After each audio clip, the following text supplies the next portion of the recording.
In this particular problem, we're going to look at consumer equilibrium as an individual goes in and consumes two goods, in this particular case, guacamole and salsa.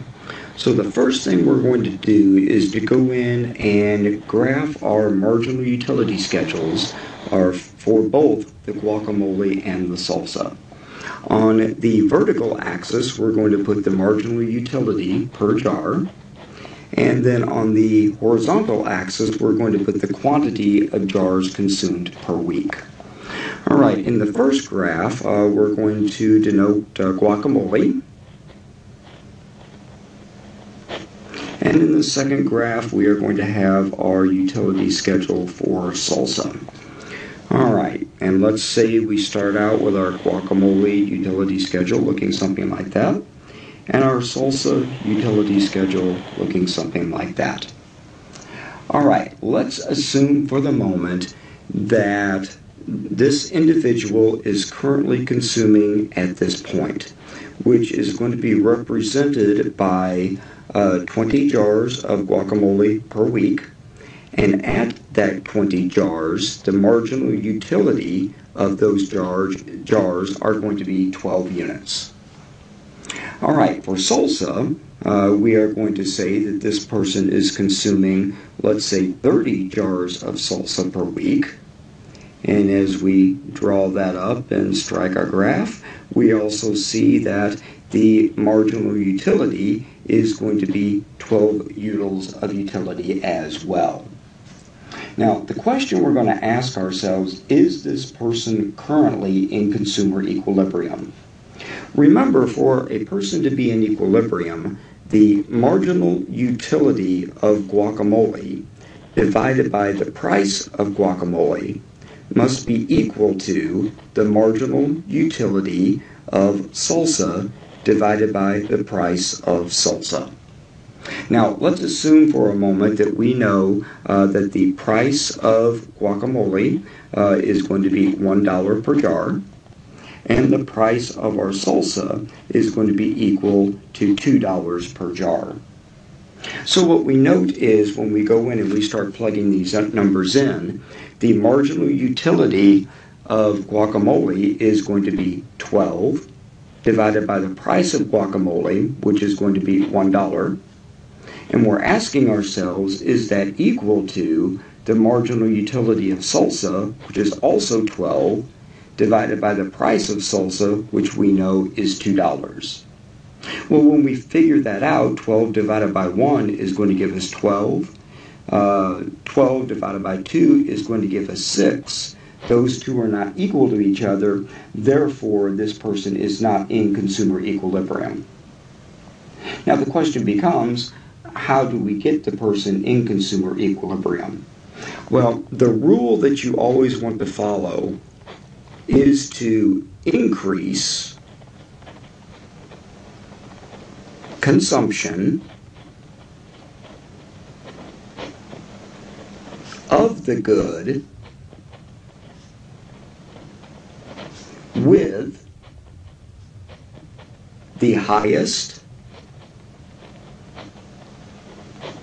marginal utility per dollar spent. So in this particular case then, as you notice, this number, which is the marginal utility of guacamole divided by the price of guacamole, is 12, which is larger than this number. So for this person to get closer to consumer equilibrium, you would consume more guacamole and less salsa. The idea is, as you consume more of guacamole, as you consume more of a good, its marginal utility declines. As you consume less of a good, the marginal utility per dollar increases. And so that would put you closer to equilibrium, moving in that direction. All right, so that is the rule that you need to follow to put yourself into equilibrium. Now, the next thing we want to know is, let's say we're going in and we are consuming different combinations of guacamole and salsa.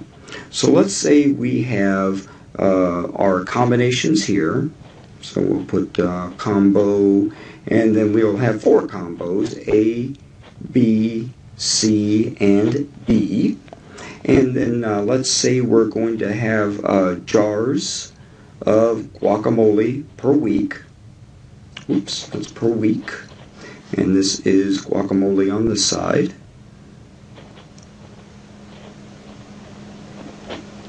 All right, and then we will have another line here for the marginal utility per dollar.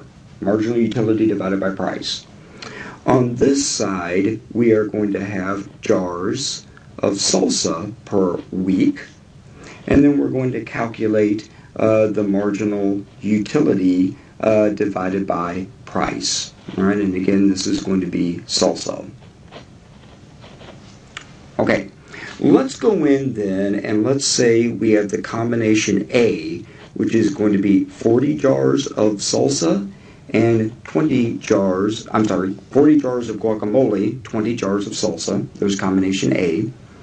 Combination B is going to be 30 jars of guacamole and 40 jars of salsa.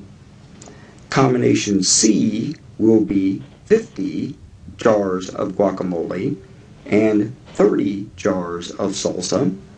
And combination D will be 20 jars of guacamole and 30 jars of salsa.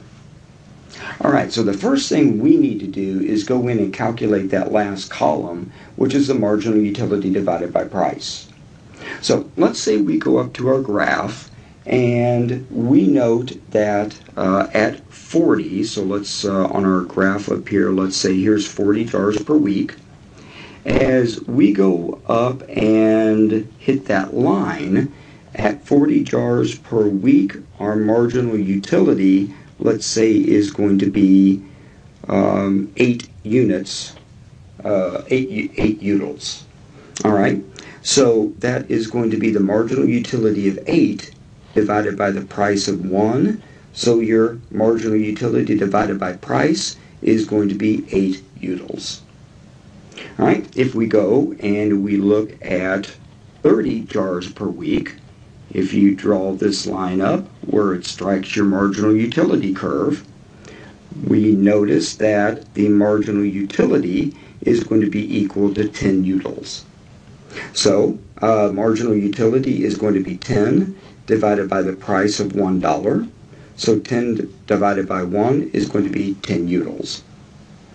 If we go in and we consume 50 jars of guacamole, then at 50, where it strikes our marginal utility schedule, we are going to have a marginal utility that is going to be equal to 6 utils. So 6 divided by 1 is going to give us 6. And then on 20 jars per week, we already have that listed. You bring that up, and that's going to be equal to 12. And so we're going to have 12 divided by 1, which is going to give us 12. All right, so that fills in the last column of the marginal utility divided by price of guacamole. Now let's go ahead and do the same thing for salsa. At 20 jars per week, so let's go down to, let's say, right about here. At 20 jars per week, as we go in, let's draw this line up where it strikes our marginal utility schedule.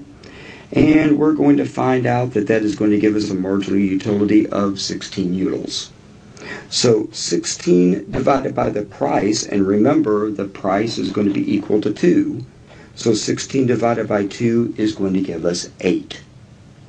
All right, at 40, which let's say is right here, as we draw this line up where it hits our line, if we draw this over, that's going to give us a marginal utility that is going to be equal to 8. So our marginal utility, which is 8, divided by 2, which is going to give us 4 utils. All right, at 30 jars per week, we already have that listed on our graph. We follow that up. That's going to give us 12. So 12 divided by the price of 2 is going to give us 6. And again, at 30 jars per week, 12 utils divided by $2 is going to give us 6 units of utility. All right, so if you were to just go in and look at this without a budget, then you would go in and say, well, combination A is certainly utility maximizing because the marginal utility of guacamole is equal to the marginal utility divided by the price of salsa. And if you look at combination C, the marginal utility per dollar of guacamole is equal to the marginal utility the last dollar spent on salsa. So as long as those numbers are equal, then you have utility maximization that is going on. But the problem we have here is that we haven't had a budget mentioned. So if we're allowed to go in and spend any amount of money we want to, either one of those combinations would work. But let's say, for an example, that we go in and we now have a budget that is going to be equal to $80. And so now we want to know how much does combination A, B, C, and D actually cost us. So let's look at combination A. So as it turns out, if we're going to be consuming 40 jars of guacamole, and each jar is $1, plus we're going to be consuming 20 jars of salsa, and each jar costs $2, then that's going to be equal to 40 plus 20 times 2 is going to give us 40. So that's going to be spending $80 of our budget. So our budget has been satisfied. Let's look at combination B. We'll be consuming 30 jars of guacamole at $1 a piece, plus 40 jars of salsa at $2 a piece. So 30 times 1 is going to give us 30, plus 40 times 2, which is going to give us 80. Well, 30 plus 80 is going to give us $110. So actually, combination B, we can't even consume that combination because it's outside of our budget constraint. All right, let's look at combination C. We have 50 jars at $1 a piece, plus we're consuming 30 jars at $2 a piece. So 50 times 1 is going to give us 50, plus 30 times 2, which is going to give us 60, and that's also going to give us $110. And so again, C is not even possible because it's outside of our budget constraint. So let's look at the last one, combination D, where we have 20 jars at $1 a piece, and we're consuming 30 jars of salsa at $2 a piece. So 20 times 1, which is going to give us 20, plus 30 times 2, which is going to give us 60. So 20 times 60 is going to give us our $80 budget. All right, so we know that combination B and combination C are not even valid combinations. And so now we want to know, well, do we consume combination A or combination D? Well, I want you to notice that in the first example that we did, we said that combination D, if you consumed that level, that your utility would not be maximized because the last dollar spent on guacamole was more than the last dollar spent on salsa. And so therefore, the utility maximizing combination is going to be combination A. Not only have you spent all of your budget of $80, but you also have your marginal utility of guacamole divided by the price of guacamole being equal to the marginal utility of salsa divided by the price of salsa, right? So 8 would be equal to 8, and your budget is being satisfied at the same time.